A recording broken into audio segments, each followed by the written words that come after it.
প্রিয় দর্শক, আসসালামু আলাইকুম। আশা করি আপনারা ভালো আছেন। আমরা আরেকটা ভিডিওতে আপনাদের সামনে চলে আসলাম। আমরা আছি এখন বর্তমান কুষ্টিয়া জেলার সিঙ্গার মোড়ে, যেখানে একটা শহরের ভিতরে গাড়ি ঘোড়াটা যথেষ্ট যানজট হয় অনেক সময়। আর বর্তমান পরিস্থিতি যেহেতু প্রশাসন কর্মবিরতি রয়েছে, সেই কারণে কুষ্টিয়া জেলার বিভিন্ন জেলা রবার সদস্য বা বিভিন্ন স্কুল কলেজ ছাত্রছাত্রী বা বিএনসিসির কর্মীরা প্রশাসনের নির্দেশনায় তারা দায়িত্ব পালন করছে। তেমন একজন বিএনসিসির সদস্যের আমরা এখন কথা বলবো। আসসালামু আলাইকুম। ওয়ালাইকুম আসসালাম। ভালো আছো তুমি? হ্যাঁ, আলহামদুলিল্লাহ ভালো আছি।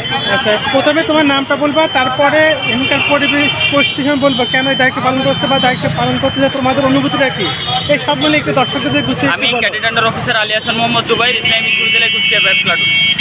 আমি কাজ করতেছি 24 বিএনসিসি ব্যাটালিয়ন সুন্দরবন রেজিমেন্টের আন্ডারে। আমার দায়িত্ব, আমি সুন্দরবন রেজিমেন্টের 24 বিএনসিসি ব্যাটালিয়ন ডি ইউনিটের ডি কোম্পানি কমান্ডার।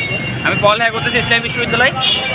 বাংলাদেশ সেনাবাহিনীর সেনাপ্রধান কর্তৃক আদেশপ্রাপ্ত হয়ে এবং সেনাবাহিনী বিএনসিসি মহাপরিচালকের নির্দেশনায় আমরা শান্তি শৃঙ্খলা রক্ষা, ট্রাফিক পয়েন্টগুলো নিয়ন্ত্রণ এবং এলাকা পরিষ্কার পরিচ্ছন্নের জন্যে মাঠে চলে এসেছি। আমরা কুষ্টিয়া শহরের প্রতিটা ট্রাফিক পয়েন্টে আমাদের ক্যাডেটরা আছে, তারা ট্রাফিক নিয়ন্ত্রণ করতেছে যাতে সার্বিকভাবে এবং সুন্দরভাবে ট্রাফিকগুলো যানবাহনগুলো চলাচল করতে পারে, যেটা মূলত ট্রাফিক পুলিশের কাজ ছিল।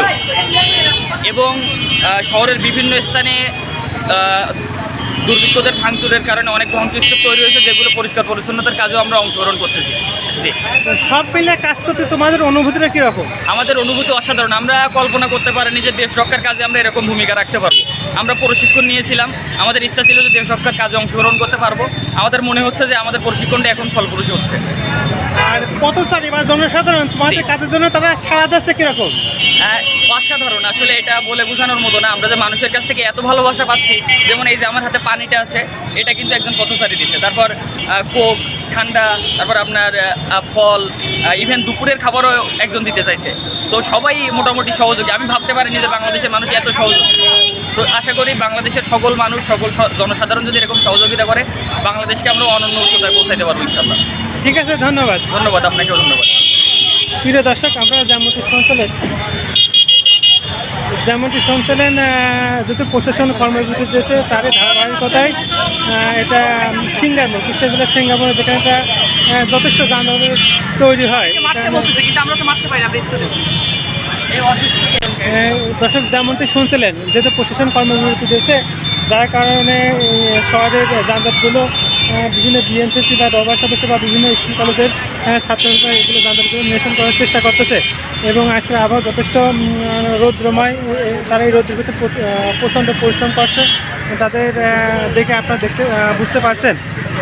এবং তারা যথেষ্ট পরিশ্রম করছে, এই রোদের ভিতরে দাঁড়িয়ে আসলে কাজগুলো পর্যাপ্ত কষ্ট করে।